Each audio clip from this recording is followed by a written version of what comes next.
Ameriški politiki se končno prebujajo ob dobesednem islamskem prevzemu Združenih držav. In Tommy Robinson opozarja na nevarnost na način, kot to zna le on. Samo za informacijo. Ali ste vedeli, da je v Teksasu v zadnjih 5 letih število mošej naraslo s 300 na več kot 500, saj so si izbrali prav Teksas kot kraj za začetek prevzema? Hvala Bogu, da se ljudje prebujajo. Prisluhnimo, kaj ima povedati. Včeraj ali pred 2 dnevoma sem naredil isto. Ko smo govorili s kongresniki, sem rekel, naj to posnamemo. In rekli so, da je to zasebni seminar s kongresniki. Rekel sem, v redu. Za tiste, ki ne veste, to je Tommy Robinson. Je plodovit aktivist proti islamskemu prevzemu, ki so ga označili za skrajno desnega. In vidi, kaj se dogaja v Združenem kraljestvu.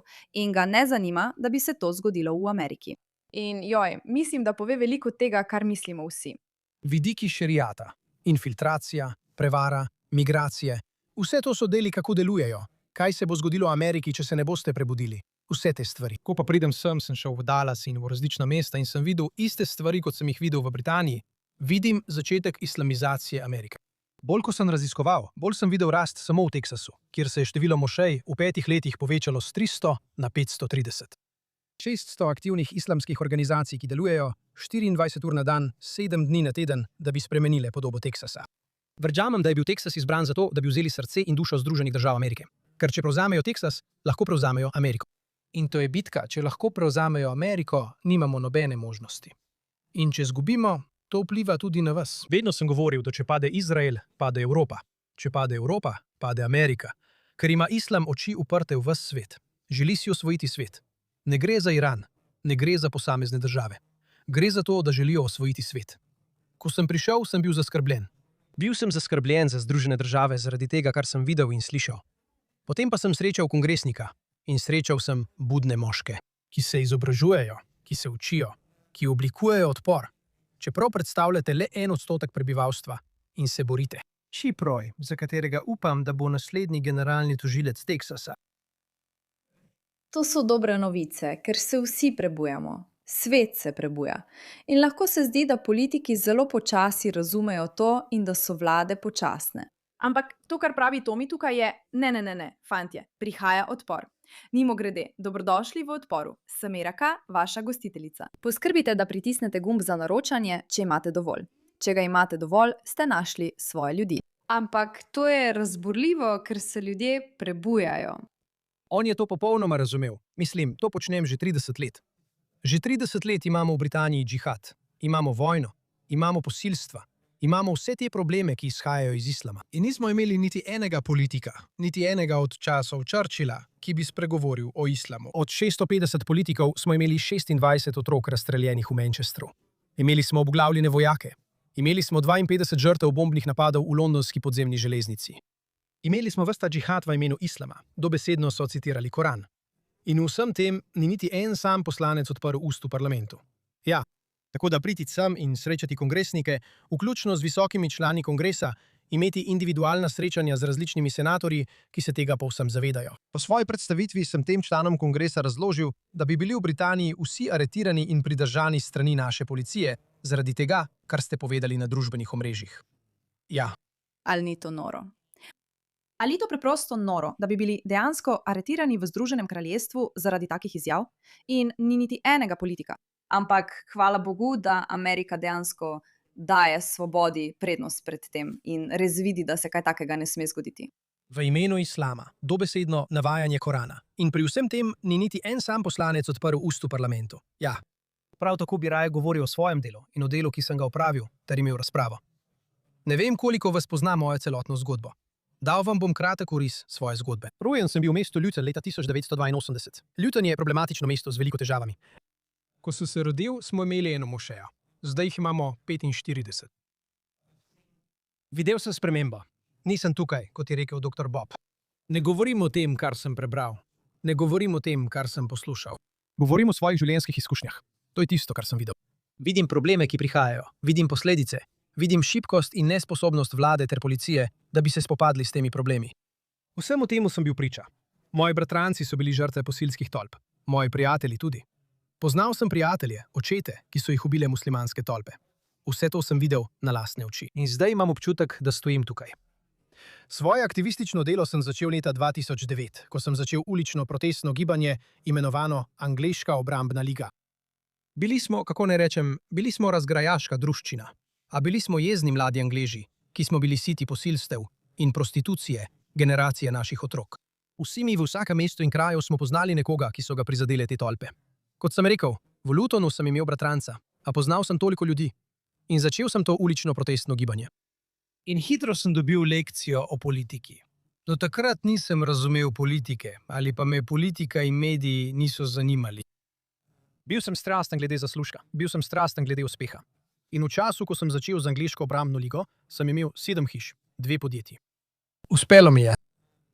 Včasih se sprašujem, kje bi bil, če ne bi začel govoriti o islamu. Verjetno bi imel 100 hiš, preprosto. Nam gre dobro. Potem pa sem prišel do točke, ko sem razumel, da ni pomembno, koliko denarja zaslužimo. Ni pomembno, to je nepomembno. Lahko se preselim. Sem se že preselil. Uspelo mi je zapustiti mesto. Vsak v Lutonu, če zaslužiš denar ali ti uspe, greš iz Lutona. Vsi gredo iz Lutona, da pobegnejo pred težavami. Ampak potem te težave pridejo tja. In kdaj bomo nehali bežati? Ko bomo na plažah?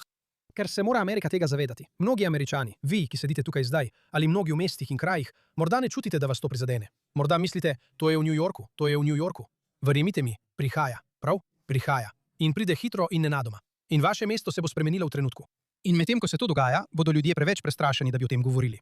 Tako kot so bili v Združenem kraljestvu. Tako so 30 let uspeli utišati britansko prebivalstvo zaradi strahu, da bi jih označili za rasiste.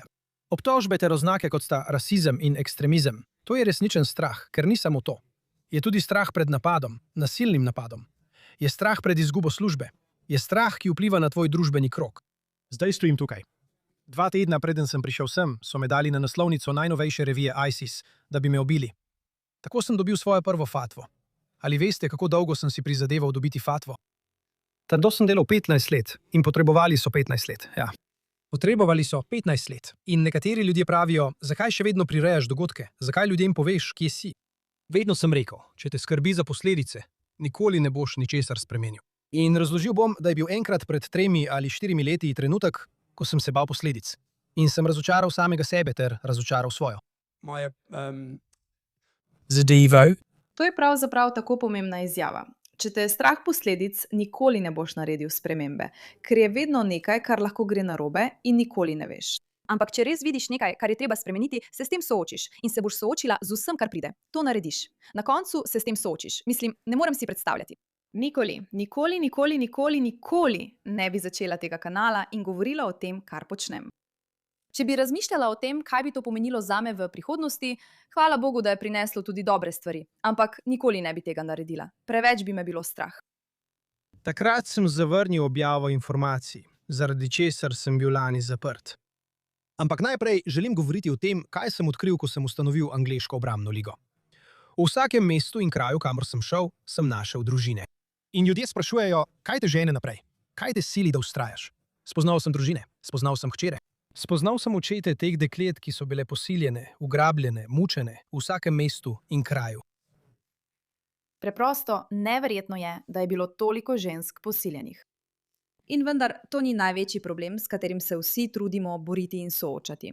Imeli smo gibanje Jaz tudi, ki je v bistvu vse uničilo zaradi spolnih zlorab na delovnem mestu, dobesednih spolnih zlorab na delovnem mestu. In imate združbe za spolno izkoriščanje, ki so namenjene temu, da hodijo ven in posiljujejo mlada dekleta, pa nihče ne naredi ničesar glede tega. Potujte naokoli. In veste, da je noro, ko se usedete. Zelo zgodaj sem šel v mesto Blackburn. Srečal sem očeta, brata in družino. Njihova 13-letna hči je bila takrat pogrešana že 3 ali 4 dni. Kličijo policijo, policija ne naredi ničesar. In včasih ljudje govorijo o nasilju, ki je bilo včasih na ulicah v teh gibanjih. In naslednji dan smo imeli demonstracijo v Blackburnu in začelo se je z izgredi s policijo. Šel sem dol, da bi pomiril naše podpornike. Veste, kdo je bil spredaj in se prepiral s policijo? Brat dekleta. Brat dekleta. Ko vidiš te stvari, vedno mislim, da v resnici ne veš, kaj se tukaj dogaja. Ne veš, kaj se je zgodilo. In imeli ste generacijo otrok, ki so jih ugrabili, posilili in ubili v mestih in krajih. In medtem, ko se je to dogajalo, so napadali njihove starše. Njihove družine so bile napadene. Nihče jim ni stal ob strani. Zato želim izkoristiti to priložnost, da spregovorim o svojem delu in o tem, kaj me je pripeljalo do tega dela. Kot sem rekel, sem bil ulični aktivist. No, sem bil političen. To se dogaja. To se dogaja po vsem Združenem kraljestvu, povsod, kamor skuša prodreti islamski prevzem. In tega se ameriški politiki zavedajo. Spet, ali se naredi dovolj? Ne. Ali obstaja zelo zapletena ustavna zadeva, ki jo je treba razrešiti, svoboda, vera in tako naprej? Da. Ampak obstaja jasen vzorec, kaj se bo zgodilo z vašimi mesti, če ne boste od svojih politikov zahtevali sprememb. In hvala Bogu, politiki začenjajo spoznavati, da je treba nekaj narediti. Hvala za vašo pozornost glede te zadeve.